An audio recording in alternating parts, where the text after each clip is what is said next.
Hello guys, आज हम cognition and learning इस टॉपिक के अंदर एक काफ़ी इम्पोर्टेंट सब टॉपिक आता है मेमोरी, उसके बारे में पढ़ेंगे। उससे पहले हम देख लेते हैं कि कोग्निशन होता क्या है।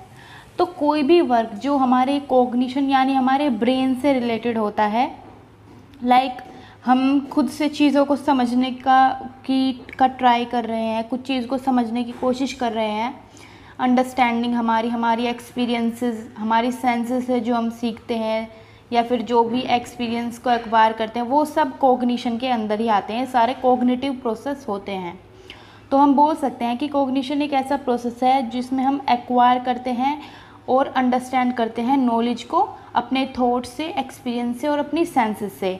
इसके अंदर जो है वो मेंटल एक्टिविटीज़ इंक्लूड होती है जिनमें कि एसोसिएट होते हैं, जिनसे जुड़े होते हैं थॉट्स, हमारे डिसीजन मेकिंग, लैंग्वेज और अदर हायर मेंटल प्रोसेस। बहुत सारे अदर प्रोसेस जो है इससे जुड़े होते हैं। तो इसमें काफ़ी इम्पोर्टेंट टॉपिक होता है अटेंशन, क्योंकि हमारे कोग्निशन के लिए, हमारी लर्निंग के लिए अटेंशन काफ़ी इम्पोर्टेंट रोल प्ले करता है। तो हम इसको, अटेंशन को आप अपने नॉर्मल वर्ड्स में बोले तो बोल सकते हैं कि ये एबिलिटी है चूज़ करने की, कंसंट्रेट करने की ऑन रेलेवेंट स्टिमुली, मतलब जो भी हमारे पास सिचुएशन है, यहाँ पर उसको स्टिमुली बोला गया है।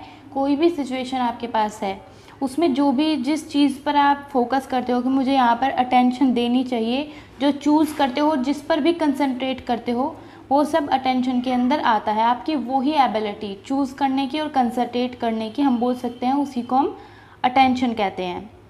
ये एक कोग्निटिव प्रोसेस होता है that makes it possible to position ourselves to our relevant stimuli and consequently respond to it।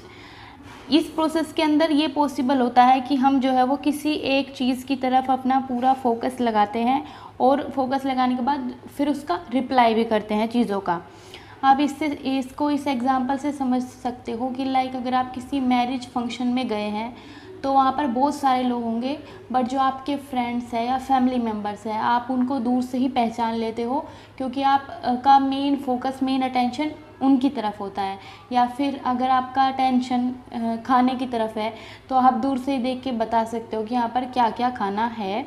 तो ये सब अटेंशन के अंदर आता है। हम चूज़ करते हैं हमें किस चीज़ पर ज़्यादा अटेंशन देनी चाहिए, और हमें दूर से भी वो चीज़ें फिर दिख जाती है आसानी से। और ये काफ़ी इम्पोर्टेंट है और इसेंशियल फंक्शन है हमारी डेली लाइफ के लिए, क्योंकि अगर हमारे अंदर ये एबिलिटी नहीं है कि हम अटेंशन दे पाए कहीं, तो हम कोई भी काम, कोई भी वर्क अच्छे से नहीं कर पाएंगे।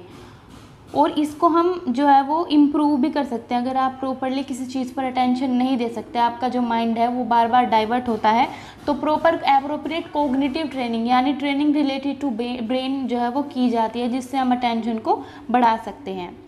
तो अब बात करें कि अटेंशन के टाइप्स की, तो अटेंशन 4 टाइप्स की होती है: सस्टेन, सेलेक्टिव, अल्टरनेटिंग, डिवाइडेड।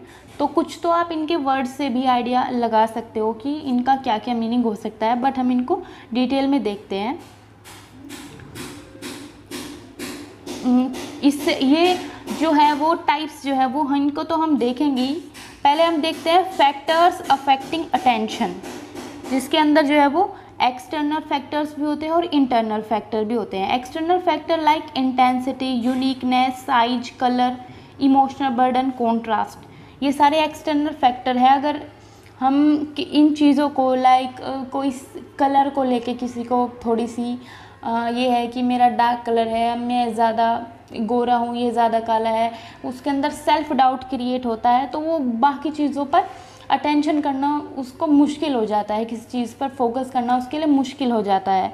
तो इमोशनल बर्डन होता है किसी को, कोई जल्दी इमोशनल हो जाता है। बहुत सारे फैक्टर्स के अंदर आ सकते हैं। ये सारे हमारे एक्सटर्नल फैक्टर होते हैं, बाहर से हम चीज़ों को देख के परसीव करते हैं।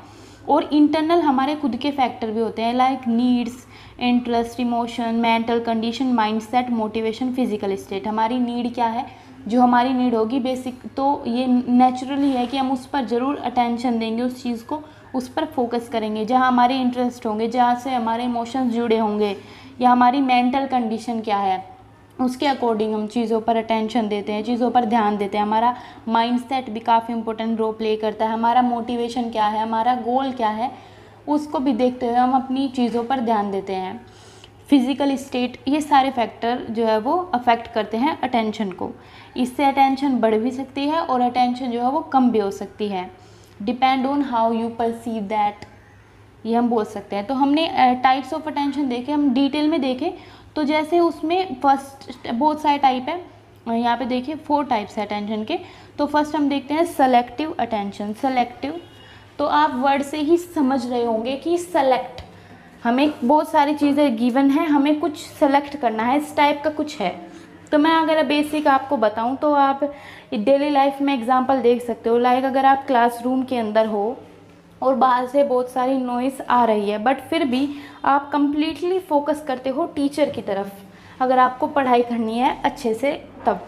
तो टीचर की तरफ कंप्लीटली फोकस किया, यानी आपको उस पूरे इन्वायरमेंट में आपने अपनी पढ़ाई को जो है वो सेलेक्ट किया है, टीचर को सिलेक्ट किया है कि आप उनकी जो पढ़ा रहे हैं उस पर ध्यान देंगे। तो ये सेलेक्टिव अटेंशन होती है। लाइक अगर आप कोई मूवी देख रहे हैं और बाहर से या इधर उधर से कोई भी आवाज़ आ रही है तो आपका पूरा ध्यान मूवी पर होता है। तो क्योंकि आप उस टाइम सेलेक्ट करते हो कि मुझे अभी ये मूवी ही देखनी है, कुछ और नहीं करना है, तो ये सेलेक्टिव अटेंशन में आता है। और इसमें कोई टाइम पीरियड होता है, लाइक क्लास है, उसका कुछ टाइम पीरियड, आप तब तक वहाँ पर अटेंशन दो के बाद में आप बाहर निकल कर इधर उधर जा सकते हो। मूवी का भी फिक्स टाइम पीरियड है, उसके बाद आप किधर कहीं भी जा सकते हो। तो कुछ टाइम पीरियड के अंदर आप एक चीज़ को सिलेक्ट करके उस पर अटेंशन दो, पूरा फोकस करो, वो सेलेक्टिव अटेंशन में आ जाता है। तो हम बोल सकते हैं ability to select certain stimuli in the environment to process while ignoring distracting information. जो भी चीज़ आपको डिस्ट्रैक्ट करे आप उनको इग्नोर करते हुए किसी एक चीज़ पर फोकस करते हो, यही होता है सिलेक्टिव अटेंशन। यहाँ पर एग्जाम्पल भी दिया हुआ है। बात करें डिवाइडेड अटेंशन की, तो ये भी वर्ड से क्लियर है कि यहाँ पर हम जो है वो कुछ डिवाइड करने की बात कर रहे हैं, यानी कि अपनी अटेंशन को डिवाइड करना। तो इसको आप ऐसे समझ सकते हो, लैब के अंदर बच्चे एक्सपेरिमेंट करते हैं तो क्या होता है, उनको जो है वो एक्सपेरिमेंट को भी परफॉर्म करना होता है और साथ साथ में रीडिंग्स नोट डाउन करनी होती है, टेबल्स बनाने होते हैं, बहुत सारे काम होते हैं। तो वहाँ पर क्या होता है, डिवाइडेड अटेंशन होती है। वो एक साथ बोल सकते हैं मल्टीटास्किंग करना, एक साथ जो है वो 2-2 3-3 काम करना, उस वो डिवाइडेड अटेंशन के ऊपर आता है। हम फोकस तो करते हैं पर प्रॉपर एक चीज़ पर फोकस नहीं करते, कुछ 2-3 चीज़ें होती हैं जिन पर फोकस किया जाता है, तो वो डिवाइडेड अटेंशन होती है। जैसे हम टीचर के बारे में सुन रहे हैं और साथ साथ क्लासरूम के अंदर टीचर जो हमें पढ़ा रहा है हम उसको भी सुन रहे हैं और साथ साथ जो हमारे साथ में हमारे फ्रेंड्स बैठे हैं उनसे भी बात कर रहे हैं, तो ये डिवाइडेड अटेंशन का काफ़ी अच्छा एग्जाम्पल है। थर्ड बात करें सस्टेन्ड अटेंशन, ये भी वर्ड से समझ आ रहा है, यानी कि सस्टेन करना, फुल्ली फोकस्ड होना। तो ability to concentrate on a task, event और feature in our environment for a prolonged period of time, काफ़ी लंबे समय तक हम किसी टास्क पर कंसंट्रेट कर पाए या इवेंट पर या फीचर पर अपने इन्वायरमेंट के, वो ही हमारी एबिलिटी सस्टेन अटेंशन होती है। लाइक कोई बोलता है कि मेरा 2 आवर सिटिंग टाइम है, मैं 2 आवर तक लगातार पढ़ाई कर सकता हूँ या अदर काम कर सकता हूँ, तो उसकी सस्टेन अटेंशन है। या फिर किसी का ज़्यादा 3 आवर 4 आवर, या फिर कोई बोलता है कि जब मैं एक काम में लग जाता हूँ, पढ़ने लग जाता हूँ, तो फिर मैं उठती नहीं हूँ या मैं उठता नहीं हूँ। तो ये सब एग्जांपल सस्टेन अटेंशन के होते हैं और ये किसी के अटेंशन स्पैन को रेफ़र करते हैं कि कितना उसका टाइम हो सकता है, कि कितना टाइम तक वो इस टाइम इंटरवल तक अटेंशन दे सकता है किसी एक चीज़ को। 2 आवर है कि हाफ आवर है कि 15 मिनट्स है, वो कुछ भी हो सकता है। It take place when we continuously focus on one thing happening rather than losing focus and having to keep bringing it back. हम जो है वो एक चीज़ पर फुल्ली फोकस्ड होते हैं इसमें और अपना जो है वो फोकस जो है वो लूज़ भी नहीं करते। जब तक हम चीज़ को अच्छे से समझ नहीं लेते तब तक हमारा फोकस उसी पर बना होता है। People can get better at sustain attention as a practise it. हम जितना प्रैक्टिस करेंगे उतनी अच्छी हमारी सस्टेन अटेंशन हो सकती है। और अगर आप टीचिंग की बात करें तो उसमें सस्टेन अटेंशन एक टीचर के अंदर होनी काफ़ी ज़रूरी होती है, तभी वो एक अच्छा टीचर बन सकता है। Last is alternating attention. Alternate word से समझ सकते हो कि कुछ चेंजेस की बात की गई है। तो ये है कि the ability to change and focus on your attention and switch between different task. कि अगर आप कोई असाइनमेंट कर रहे हो, आपका ध्यान उस पर है, बट आपको किसी ने कोई और काम दे दिया, आप उसमें लग गए, तो इसमें क्या है, अल्टरनेटिंग अटेंशन है कि कुछ टाइम तक आपने इस चीज़ पर फोकस किया, बट साथ में अगर आपको कोई और टास्क मिला है, कोई और काम मिला है, आप उसमें भी लग गए, तो ये अल्टरनेटिंग अटेंशन हुई। In this type of attention mental flexibility is required so that one task does not limit the performance of other. Mental flexibility होना काफ़ी ज़रूरी है, तभी हम इस तरह चीज़ों को कर सकते हैं। तो ये कुछ डिफरेंसेस है अटेंशन के टाइप में कि किस अटेंशन में टास्क पर ज़्यादा फोकस किया गया, किस में अमाउंट ऑफ अटेंशन ज़्यादा होता है, कोग्निटिव एबिलिटी क्या है, अमाउंट ऑफ पॉसिबल मिस्टेक्स क्या है, रिसीविंग साइड इंफॉर्मेशन क्या है। ये सारी चीज़ें आप ये जो है वो डिफरेंसेस इनके अंदर देख सकते हो। तो अब बात करें तो वेज टू पे अटेंशन, किन किन तरीक़ों से आप अटेंशन पे कर सकते हो। रीड इट अगेन, लाइक कोई चीज़ आपने पढ़ी है, आपको ने उस पर अगर फुल्ली अटेंशन नहीं दी है तो आप उसको दोबारा पढ़िए, फिर पढ़िए, जब तक आप फुल्ली उसको फोकस ना कर ले उस चीज़ पर, तो इससे आपके अटेंशन लेवल इंक्रीज़ होगा। Take a moment to reflect, अगर आपने कोई चीज़ किसी चीज़ के बारे में पढ़ा है या कुछ देखा है विजुअल एड से, तो आप उस पर रिफ्लेक्ट करें, यानी आप उसके बारे में क्या सोचते हैं वो भी अपने जो है वो थोड़ा उसके बारे में सोचे, चीज़ों के बारे में सोचे समझे। आप लिख भी सकते हैं जो चीज़ आपने पढ़ी है उसके बारे में आपने क्या सोचा, आप इसको लिख भी सकते हैं। आप अपने आप को चैलेंज दे सकते हैं कि मैं 2 आवर तक स्टडी करूँगा या हाफ एन आवर तक स्टडी करूँगा। और आपका कोई टास्क जो है वो काफ़ी लंबा है तो आप उसको स्मॉल पार्ट्स में ब्रेक डाउन कर सकते हो। लाइक अगर आपको कोई बुक पढ़ना है या कोई चैप्टर पढ़ना है, चैप्टर काफ़ी बड़ा है तो उसको टॉपिक्स में डिवाइड करके आप पढ़ सकते हो।